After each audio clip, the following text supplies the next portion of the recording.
I got the moves. I got the moves. Oh, I'm making moves. You gotta move. You gotta make the city move. Like, whoa. I make the city move. I got the move. The NBA playoffs have just started, and already there's been some huge surprises, with the Magic, Nets, and Spurs all taking game 1 on the road against some teams thought to be better than them. It's been a hectic couple of days, and within all of that commotion, there's been some players not playing too well. So, in today's video, I'll be looking at some underperforming players that now have a lot to prove during these NBA playoffs. If you're new here and enjoy the video, be sure to subscribe for more NBA content. But with that being said, let's get right into this top 5. Number 5. Damian Lillard. Damian Lillard has been under a lot of scrutiny over the past year due to his team's lackluster performance in the 2018 playoffs, where they were swept by a 6-seeded Pelican team. A lot of question marks have been placed on Damian Lillard's shoulders about whether he could legitimately take a team to the playoffs and actually win a game, because up until the other day, the Blazers had not won a playoff game since 2016. Now, as I mentioned, they have, as Damian Lillard clutched up big time in Game 1 versus the Oklahoma City Thunder, and got the Blazers a win in the playoffs for the first time since 2016. But this isn't enough to excuse Dame Dollar. He's got more to prove.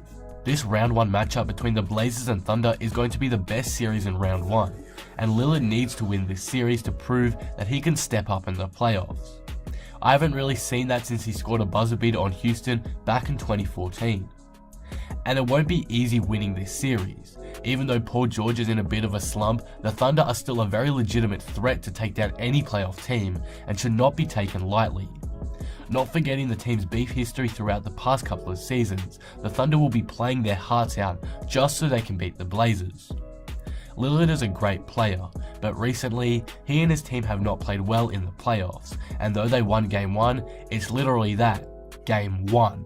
There are still potentially 6 games left in this series, and I need to see Damian Lillard consistently lift his team up and over the finish line to get the Blazers through to the second round. Number 4. James Harden. James Harden has been a phenomenal regular season player the past couple of seasons, and he's in the running for back-to-back MVPs. But unfortunately, when it comes to the playoffs, there are many instances of James Harden so-called choking. It happened in 2017, where the Rockets lost to the Spurs and Harden played awful in the final game of the series, and as well as last year, where James Harden and the Rockets missed 27 straight 3-pointers and lost Game 7 to the eventual champion Golden State Warriors. Normally, Harden is quite a good player in the playoffs, but it seems like in elimination games, he just doesn't play the same. He shot 2 for 13 from 3 in Game 7 versus the Warriors in the Western Conference Finals last season. This is what he has to prove this season. He needs to show us that he can step up when facing elimination and not choke under the bright lights. Number 3. The entire Boston Celtics roster. The Celtics have had a rough year, that's for sure. After nearly upsetting the LeBron-led Cavs last year in the Eastern Conference Finals, they had high expectations this season to go further, but have in the end disappointed everyone. They finished this season as a 4th seed and could have easily been 5th had Victor Oladipo not been injured. Now with the playoffs here, they need to prove they are still a legitimate contender, and unfortunately, they haven't really done that so far. Their first half against the Pacers was awful, and after a scrappy second half, they managed to pull through with a win, but that style of ball is not going to get them far, trust me. People like Kyrie, Irving and Jason Tatum have all had pretty poor seasons, or at least some part of their year has been off a bit, and now when it's mattering the most, they still seem like they can't play as well as they apparently should. Maybe it's because they thrive off an underdog mentality, I don't know, but for some reason, right when the Celtics look ready to become the next great team, they drop back to the average playoff team. And at this stage, I don't see them getting past the second round, some fans saying they could lose to Indiana in the first. The Celtics have a lot to prove in these playoffs, that their regular season was just a slump and that they're ready for game time and to get back on track these playoffs. But after the first game, I don't know how likely that actually is. And with the potential of Kyrie leaving, the Celtics need to pick up their game fast, or the chance of making a finals push may not happen again for a long time. Number 2. Ben Simmons. It was a rough start to the playoffs for Ben Simmons and the Sixers. Ben Simmons only scored 9 points with 7 assists and was pretty much locked down by the Nets. The 76ers did not know what to do. Simmons' lack of shooting has always been a concern, but it's never been a bigger one than right now in these playoffs. The tempo slows down a lot in the playoffs, leaving a lot of half-court plays, and this is not where Simmons thrives.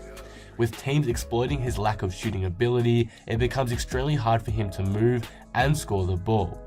We saw it last year when he only scored 1 point in one of his playoff games, but no one expected him to play this poorly, this fast. Yeah, maybe in the second round with a tougher opponent, but in game 1 of the entire playoffs, that's what surprised everyone. Simmons needs to prove to everyone he is not a liability these playoffs. As of when writing this script, game 2 between the Nets and Sixers is on, and so far, Simmons has 7 points, 3 assists, and 3 rebounds in just the opening quarter, which is a good start. But us NBA fans need to see Simmons play at a much higher level for the rest of the playoffs so he can show us that, again, he isn't a liability for the 76ers these NBA playoffs. Number 1. Kyle Lowry.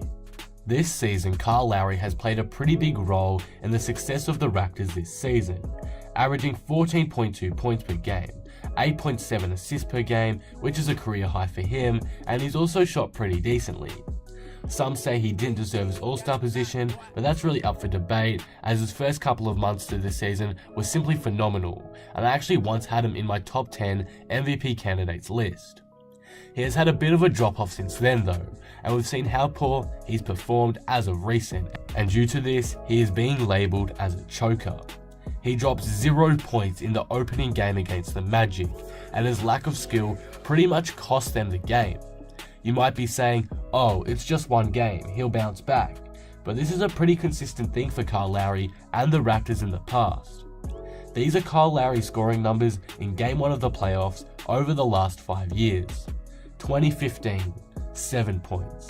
2016, 11 points. 2017, 4 points. 2018, 11 points. And of course, 2019, 0 points.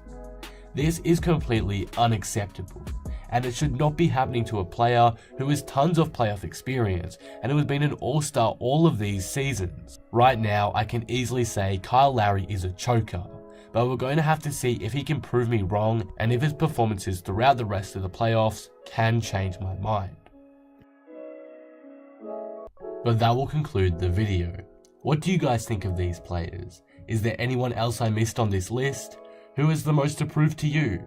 Let me know in the comment section down below. If you enjoyed the video, be sure to drop it a like and subscribe. But with that being said, I am out. Peace.